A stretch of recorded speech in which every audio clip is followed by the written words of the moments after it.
जीविका के माध्यम से बांका जिला के युवाओं को रोजगार व स्वरोजगार के सुनहरे अवसर उपलब्ध कराए जा रहे हैं। सोमवार 7 मार्च को बांका सदर स्थित समूखिया मैदान में दीनदयाल उपाध्याय ग्रामीण कौशल योजना अंतर्गत 1 दिवसीय रोजगार सह स्वरोजगार मेले का आयोजन किया गया।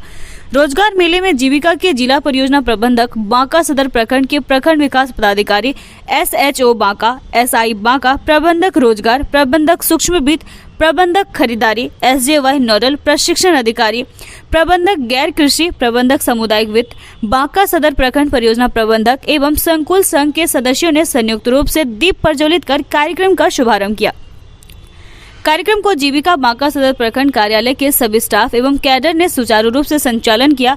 कार्यक्रम पर चर्चा करते हुए प्रखंड विकास पदाधिकारी ने जीविका द्वारा रोजगार एवं स्वरोजगार की राह में किए जा रहे प्रयासों की सराहना की। जीविका जिला परियोजना प्रबंधक ने बताया कि जीविका के प्रयासों से जिला के सभी ग्रामीण क्षेत्रों में रोजगार के अवसर सुसज्जित कर उपलब्ध कराए जा रहे हैं।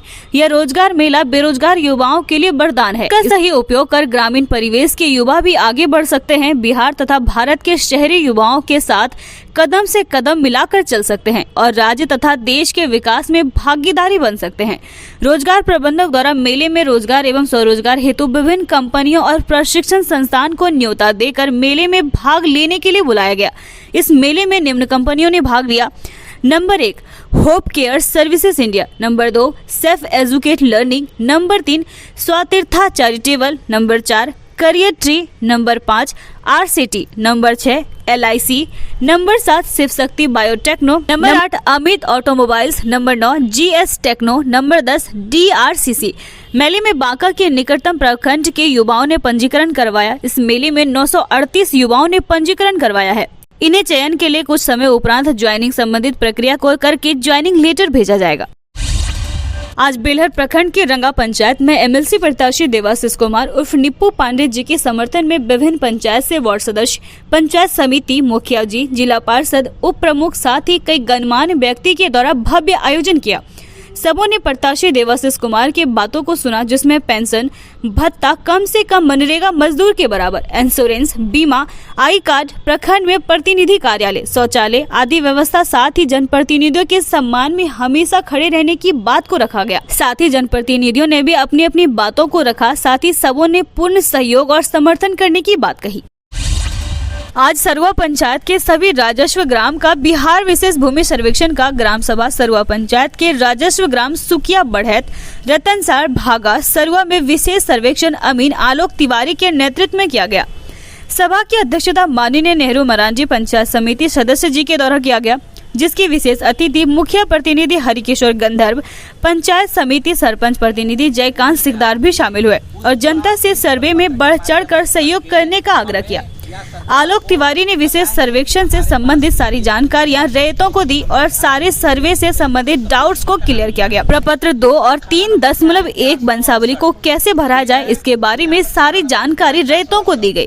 विशेष सर्वेक्षण में अमीन आलोक कुमार तिवारी के द्वारा भी विशेष सर्वेक्षण से संबंधित महत्वपूर्ण बिंदुओं पर भी प्रकाश डाला गया। सभी लोगों के द्वारा बिहार विशेष सर्वेक्षण के लिए सरकार के प्रयास का सराहना किया गया। मैं विशेष सर्वेक्षण अमीन बांका जिला में चांदन प्रखंड में कार्यरत हूँ। मुझे अतिरिक्त प्रभार बौसी जिला के राजस्व ग्राम सरुआ, बाघा, रतनसार, जहाँ के अभी मैं प्रेजेंट हूँ, और सुखिया बढ़ैत का मिला हुआ है। आज सुखिया बढ़ैत, बाघा और रतनसार मौजे में भागा का आयोजन किया गया, जिसमें रैयतों को प्रपत्र 2 और 3.1 भरने की जानकारी तथा सर्वे के बारे में सारी जानकारी दी गई कि कैसे आप अपने फॉर्म को स्वघोषणा पत्र को भर के बिहार सरकार को उपलब्ध कराएं और आपकी जो भूमि की सर्वे होगी उससे आपके सर्वे का सारा कागजात के बारे में बताया गया कि क्या क्या कागज़ लगेगा और सारी जानकारियां विधिवत इनको एक जागरूकता अभियान चलाने के हिसाब से इनको दिया गया। धोरैया विधानसभा के विधायक गुरुदेव चौधरी जी ने चिलकावर गांव के अग्नि पीड़ितों का मामला बिहार विधानसभा में जोरदार तरीके से उठाया। बांका जिला अंतर्गत रजौन प्रखंड के चिलकावर गांव में आग लगने से 24 घर पूरी तरह से जलकर राख हो गया है। रहने एवं खाने के लिए सभी मोहताज हो गए हैं। अतएव सभी अग्नि पीड़ितों को उचित सहायता उपलब्ध कराते हुए प्राथमिकता के आधार पर आवास बनाने की मांग करता हूं। बांका जिले के बौंसी थाना क्षेत्र के अंतर्गत गुरुधाम मधुसूदन नगरी में चोरों का तांडव इस तरह से बढ़ता जा रहा है कि ठाकुरवाड़ी से राम लक्ष्मण सीता की अति प्राचीन अष्टधातु की मूर्ति चोरी हो गई। चोर अब भगवान को भी नहीं छोड़ा। मैं आपको बता दूं कि गुरुधाम मधुसूदन नगरी ड्योढ़ी के ठाकुरवाड़ी में स्थापित 300 साल पुरानी अष्टधातु की मूर्ति थी। जब सुबह मंदिर के पुजारी पंडित रामधनी झा मंदिर में पूजा करने जा रहे थे, तभी मंदिर का ताला टूटा हुआ देखा। जब अंदर घुसे तो आसन से राम लक्ष्मण सीता की मूर्ति गायब थी। इसकी सूचना तुरंत जमींदार के परिवार वालों को दी गई। जमींदार के परिवार मंटू सिंह ने थाने में अज्ञात चोरों के खिलाफ FIR दर्ज किया। पुलिस कई संदिग्ध से पूछताछ कर रही है। भागलपुर से बुलाई गई डॉग स्क्वाड की टीम के द्वारा खोजबीन की जा रही है। वहीं ग्रामीणों ने बताया कि रामनवमी के दिन भगवान का श्रृंगार बड़ा भव्य तरीके से किया जाता था। पुलिस प्रशासन ने जांच शुरू कर दी है। कहा जल्द ही गिरफ्तारी हो जाएगी। ठीक, हम यहाँ सरकार बच्चे से रही छे, यहाँ पर मनतासा बाबू गड्डी लागे तखने समय रही छे और पृथ्वी में भगवान ही सहारा छे। अब मंदिर में बहुत बार हम पूजा कर लिए, घुसलिए और बाद फिर दूसरों पूजे लिए आबि जाए, तब फिर हम मंदिर से बाहर में निकली के रही छे यहीं से जाके डेढ़िए में। यही सब कहानी से हमारे जीवन के। किस किस भगवान का मूर्ति था यहाँ पर? राम भगवान और लक्ष्मण भगवान, सीता माता और जाकर के छोटा छोटा मूर्ति सब था। सलग्राम भगवान का और राधा कृष्ण का छोटा छोटा मूर्ति था। कब चोरी हुआ है यहाँ?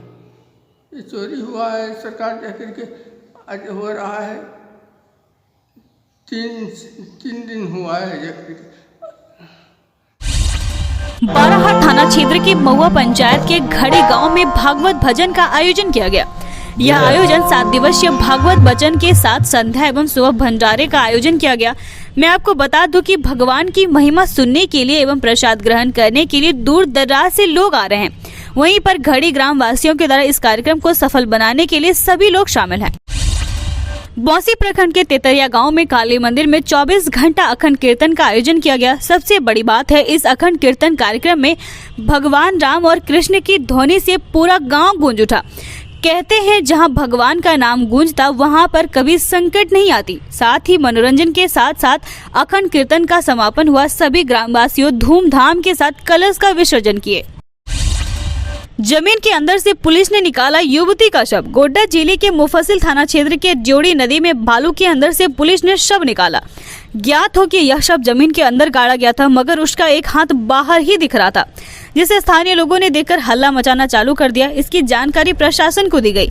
सूचना मिलते ही पुलिस घटनास्थल पर पहुंचकर जगह जगह खुदाई शुरू की तो पता चला जमीन के अंदर एक युवती का शव है। सदर थाना के इंस्पेक्टर उमेश महतो मोतिया OP में एक युवती के लापता की रिपोर्ट लिखाया गया है। इस घटना के बाद जब परिजनों को बताया कि यह शव स्वीटी कुमारी का है। पिता का नाम बादल मंडल। यह नानी के घर दरघट्टी गोड्डा में रहती थी। यह कुछ दिनों से लापता थी। इधर पुलिस ने शव को लेकर पोस्टमार्टम के लिए भेज दिया है। प्रधानमंत्री नरेंद्र मोदी ने रूसी राष्ट्रपति पुतिन से फोन पर बात की। फोन कॉल करीब 50 मिनट तक चली। उन्होंने यूक्रेन में उभरती स्थिति पर चर्चा की। राष्ट्रपति पुतिन ने यूक्रेनी और रूसी टीमों के बीच वार्ता की स्थिति पर PM मोदी को जानकारी दी। PM ने राष्ट्रपति पुतिन से आग्रह किया कि वे अपनी टीमों के बीच चल रही बातचीत के अलावा यूक्रेन के राष्ट्रपति जेलेंस्की के साथ सीधी बातचीत करें। PM मोदी ने सुमी सहित यूक्रेन के कुछ हिस्सों में संघर्ष विराम और मानवीय गलियारों की स्थापना की घोषणा की सराहना की। प्रधानमंत्री मोदी ने सुमी में भारतीय नागरिकों को जल्द से जल्द सुरक्षित निकालने के महत्व पर जोर दिया। राष्ट्रपति पुतिन ने प्रधानमंत्री मोदी को उनकी सुरक्षित निकासी में हर संभव सहयोग का आश्वासन दिया।